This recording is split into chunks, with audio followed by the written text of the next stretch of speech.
하나님의 평강과 은혜가 함께 하시길 주의 이름으로 축복합니다. 이제 함께 신앙 고백하시며 4월 30일 화요일 새벽 기도회를 하나님께 올려드리겠습니다.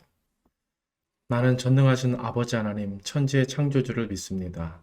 나는 그의 유일하신 아들 우리 주 예수 그리스도를 믿습니다.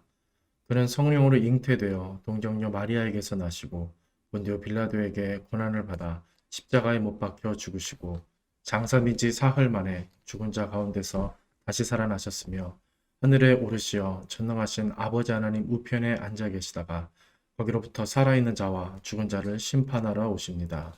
성령을 믿으며 거룩한 공교회와 성도의 교제와 죄를 용서받는 것과 몸의 부활과 영생을 믿습니다. 아멘. 사랑과 은혜 아버지 하나님, 이 새벽에 우리를 주님 말씀 앞으로 불러주시니 감사합니다. 이 이른 아침 하나님께 기도하며 말씀을 의지하며 나아가오니 우리를 받아주시고 우리의 오늘 삶을 인도해 주옵소서. 예수님의 이름으로 기도드립니다. 아멘.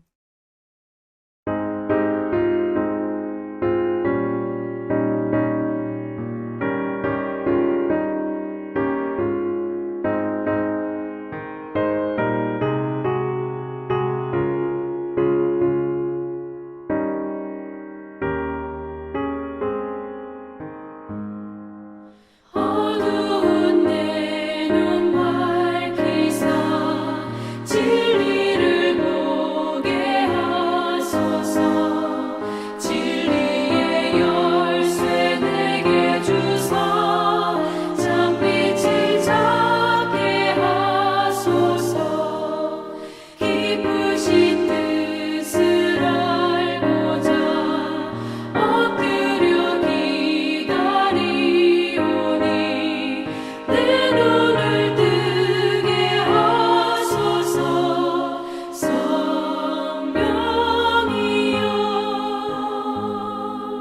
막혀진 내 귀 여시사 주님의 귀한 음성을 이 귀로 밝히 들을 때에 내 기쁨 한량 없겠네.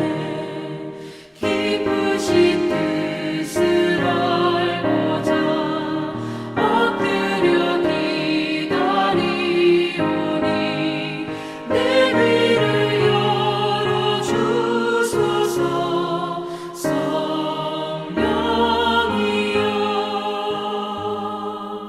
봉해진 내 일며시사 복음을 널리 전하고 차가운 내 맘 녹여주사 사랑을 하게 하소서.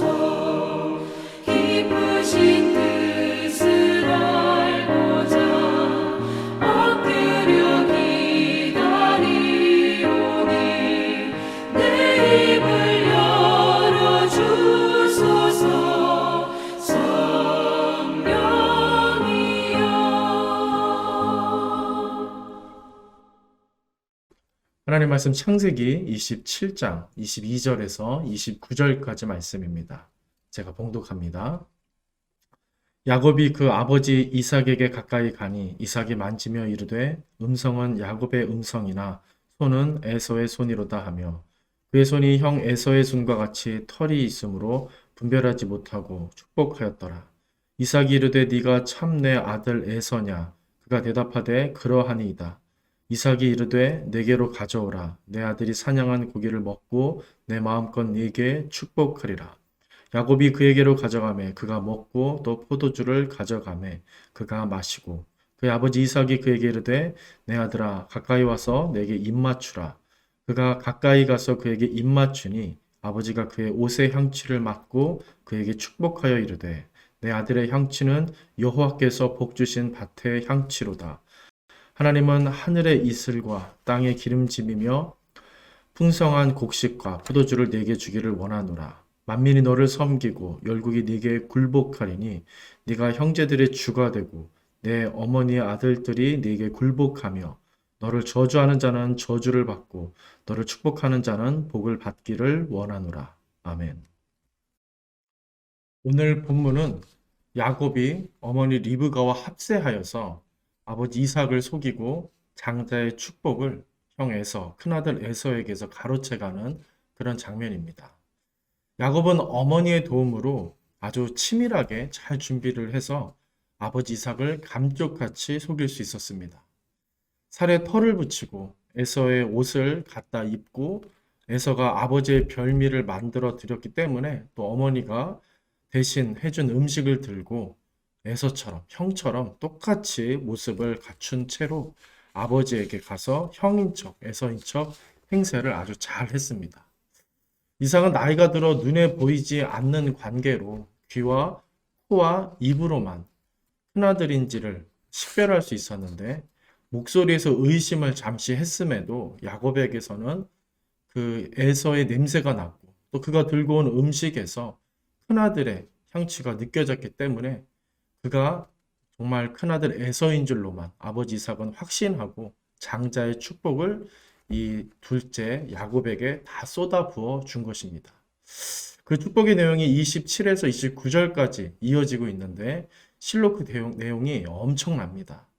이삭은 정말 죽기 직전에 자신의 혼신을 다 끌어모아서 전심을 다해 야곱에게 축복해 주었던 겁니다. 우리는 이 장면에서 이삭은 야곱이 큰 아들 에서인 줄로 확신했음을 확실하게 우리도 쉽게 짐작할 수 있게 되는 것입니다. 이 유명한 이야기에서 우리는 정말 다양한 말들을 할 수 있겠습니다. 먼저는 이삭의 어리석음을 생각해 볼 수 있겠고요. 둘째는 에서의 우둔함. 이걸 놓치고 있는, 이런 축복을 놓치고 있는 에서의 우둔함. 셋째로는 리브가와 아들 야곱의 약삭 빠르고 충만한 사기꾼 기질까지 정말 우리는 이 본문 속에서 할 말이 참 많습니다. 하지만 그것들보다 근본적으로 우리가 생각해야 하는 것은 역시 하나님입니다. 과연 하나님은 이 일을 어떻게, 왜 허용하셨을까? 하나님은 이 일을 통해 이 이삭의 가정을 어떻게 생각하고 계시고 어떤 계획을 갖고 계신 걸까 하는 점입니다. 먼저 하나님은 이삭의 두 아들 중 큰아들 에서가 아닌 둘째 차남 야곱을 선택하신 겁니다. 창세기 27장 23절 끝에 보시면 두 아들이 태중에 있을 때 여호와께서 이삭에게 아버지 이삭, 남편 이삭에게 나타나서 큰 자가 어린 자를 섬길 거다. 큰 자가 어린 자를 섬길 거다라고 말씀하셨습니다. 사실 이삭도 또 아내 리브가도 이미 큰 아들 에서가 아니라 둘째 야곱의 하나님의 선택을 받았다는 걸 알고 있었습니다. 하나님의 뜻이 처음부터 야곱에게 있었음을 성경은 이미 우리에게 잘 보여주고 있는 것입니다. 그리고 에서는 이미 어리석은 모습을 우리에게 보여준 적이 있었는데요. 25장 27절 이하에 보시면 이 에서는 고기를 좋아하고 성미가 급한 사람으로 비춰지고 있습니다. 그런 기질 때문인지 에서는 장자의 명분을 떡과 팥죽 한 그릇에 이 단 한 번에 먹을 것에 자기의 장자 명분을 팔아버리는 너무나 손쉽게 팔아버리는 어마어마한 실수를 저지르는 것입니다. 형의 기질을 이용한 야곱도 문제지만 너무 손쉽게 장자의 명분을 넘겨버린 에서의 어리석음은 말로 다 할 수 없을 정도로 심각하다 볼 수 있는 겁니다. 그는 장자 명분의 가치를 몰랐던 거고요. 어쨌든 야곱은 이것이 먹는 것보다 입는 것보다 소중하고 존귀하다라는 것을 알았던 것입니다. 그래서 오늘 본문에서도 야곱은 형이 받을 장자의 축복에 욕심이 났던 거고요. 어떻게 해서든 자기가 그 축복, 그 영적인 축복을 받고 싶어서 아버지와 형을 속여가면서까지 그 축복을 가로채 가고 있는 것입니다. 그만큼 이 축복의 가치를 무겁게 소중하게 여겼던 거고 에서는 당한 입장임에도 비난받을 것이 이런 영적인 가치를 너무 가볍고 하찮게 여겼다는 점입니다. 피해자임에도 이걸 피해갈 수 없는 것입니다. 하지만 그럼에도 하나님은 결과보다 무엇입니까? 방식과 과정을 중요하게 여기시는 분이시므로 리브가와 야곱을 좋게 여기지만은 않으셨을 겁니다. 하나님을 믿고 기다렸다면, 하나님을 좀 기다렸다면 자연스럽게 하나님의 복이 이 야곱에게로 임했을 거고 예언하신 대로 미리 말씀 주신 대로 둘째 야곱의 민족이 첫째 에서의 민족을 다스리는 일이 있었을 겁니다. 아마도 이런 하나님을 온전히 신뢰하지 못하고 기다리지 못한 탓에 그가 라반의 집에 도망갈 수밖에 없었고 그곳에서도 삼촌 라반에게 사기당하고 심한 노동력을 수년간 착취당하는 일을 겪었던 게 아닌가 그렇게 생각이 드는 것입니다. 하나님은 당신의 뜻대로 야곱을 결국 복되게 이끄시고 그를 이스라엘로 세우셔서 그 자손을 이스라엘 민족으로 이뤄내시지만 그 과정에서 선하게 행동하지 못한 점에 대해서는 결코 묵과하지 않으신다는 겁니다. 이런 야곱의 인생을 생각하며 오늘 우리의 연약하고 완악한 인생을 떠올려 보지 않을 수 없습니다. 우리도 하나님을 믿는다, 하나님을 위한다 쉽게 말하면서 정작 우리의 현실 세계에서의 삶은 나만을 위하고 내 욕심만을 생각하고 감정대로 그렇게 살 때가 참 많다라는 것을 생각해 보게 됩니다. 하나님보다 내 아이들, 하나님보다 내 남편과 내 아내, 하나님보다 나 자신, 하나님보다 내 집과 내 재산, 그리고 내 시간, 내 감정 이런 것들이 더 소중하고 정말 중요한 것이 아니었나 그렇게 여기며 실제적으로는 사실 하나님보다 다른 것을 그렇게 생각하며 사랑하며 살지 않았나 그게 우리의 모습이 아닌가 떠올려 보게 됩니다. 우리는 과연 하나님의 신실하심을 얼마나 신뢰하며 살고 있는지 또 그 하나님이 말씀하시는 그 가치, 영적인 가치를 얼마나 진지하게 비중 있게 실질적으로 생각하며 살고 있는지를 되돌아봐야 할 줄로 믿습니다. 에서도 성미가 급하고 육적인 것에 집착하고 참지 못하는 기질의 사람이었지만 야곱 역시 성미가 급하고 갖고 싶은 것은 꼭 가져야만 하는 그런 아주 나쁜 기질이 있었던 사람임이 분명합니다. 이 둘 다 모두 하나님의 사람답지 못한 성품을 갖고 있는 게 확실합니다. 우리에게 오늘 성경이 이것을 보여주시면 무엇이겠습니까? 이미 내가 널 선택했고 구원했고 그래서 복을 주고 있고 계속해서 더 큰 복을 너에게 줄 건데 너는 나에게 만족하며 나를 바라보며 나로 인해서 기뻐해 줄 수 없겠니? 물으시는 것이 아니겠습니까?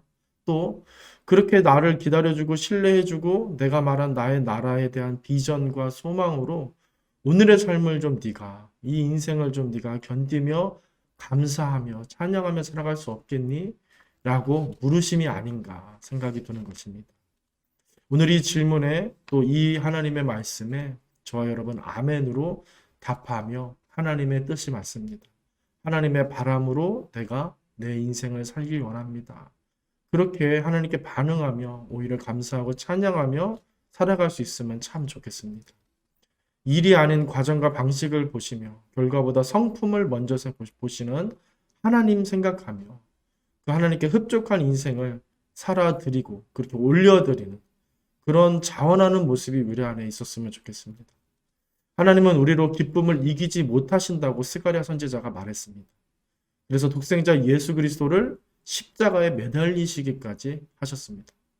그 사실을 다시 한번 우리가 되새기며 신실하게 하나님을 올려다보며 오늘 하루를 믿음으로 사실 수 있는 우리 은혜의 삶을 사시는 하나님께 모든 성도님들 되시기를 주님의 이름으로 간절히 축원드립니다. 기도하겠습니다. 전능하신 아버지 하나님, 오늘도 주님 말씀 의지하며 살길 원하오니 하나님 내려주신 말씀 가슴에 새기며 품고 살아갈 수 있도록 힘과 용기를 더하시고 믿음 더하여 주시옵소서. 오늘 내가 누구를 만나고 어떤 일을 접할지라도 우리의 주인이 되시는 하나님, 우리의 참된 가치가 되시는 하나님을 더 무겁게 비중 있게 생각하는 그런 참된 믿음의 삶을 살아갈 수 있도록 성령님 우리 안에 충만히 임재하시고 우리를 이끌어 주시옵소서. 예수님의 이름으로 기도 올려드립니다. 아멘. 하늘에 계신 우리 아버지 이름을 거룩하게 하시며 아버지 나라가 오게 하시며 아버지의 뜻이 하늘에서와 같이 땅에서도 이루어지게 하소서. 오늘 우리에게 일용할 양식을 주시고 우리가 우리에게 잘못한 사람을 용서하여 준 것 같이 우리 죄를 용서하여 주시고 우리를 시험에 빠지지 않게 하시고 악에서 구하소서. 나라와 권능과 영광이 영원히 아버지의 것입니다. 아멘.